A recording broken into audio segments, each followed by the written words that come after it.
Hey everyone, today I want to talk about Batman issue number 36, which is a small story of the Super Friends, and I would say maybe just seeing them reconnect together. We start this issue with Superman out in the world doing what he does, which is helping others in need, and he is kind of being stubborn in the fact that he kind of refuses to call Bruce, that Batman is the one engaged, he should be the one that has to call. And he tries to make up this excuse that he is busy to try to get his wife off his back about it, and she just basically tells him, well, Batman is busy too, that they are both always busy.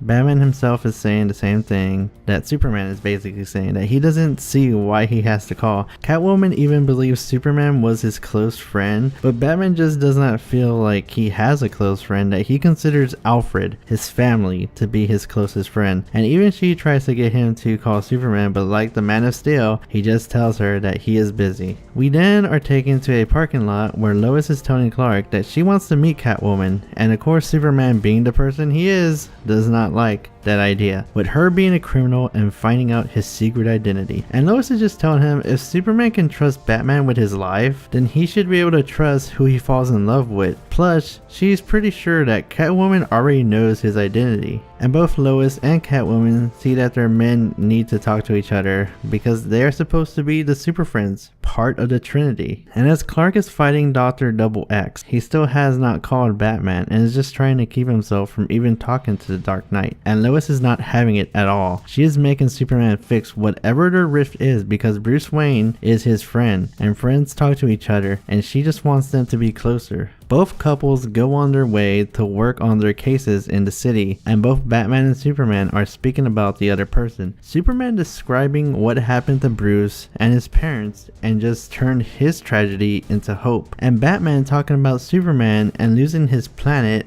and his parents, and how he is not even human but he protects people, and that Superman took all his pain and became hope itself. And both think the other person is a better man than them, that they both admire and envy the other hero. Then as they both open up the elevator doors, the both of them come together face to face finally. And Catwoman and Lois finally meet each other, though Superman is wondering how he did not see Batman, and Batman just tells him he is not supposed to see him. And as we close the issue, they both take out two criminals, both telling the other different quotes of the other hero, with Batman saying up up and away and Superman saying vengeance is the night, before they all go out for something to eat together. This issue was awesome. I love how King wrote this. It was not serious, but it was more like just trying to connect to people, showing that Batman and Superman are still super friends and they work well together. Just a great issue to try and bring the two together and also see how Catwoman interacts with Lois. I cannot wait for the next issue. Anyways everyone, thanks for listening and I'll catch you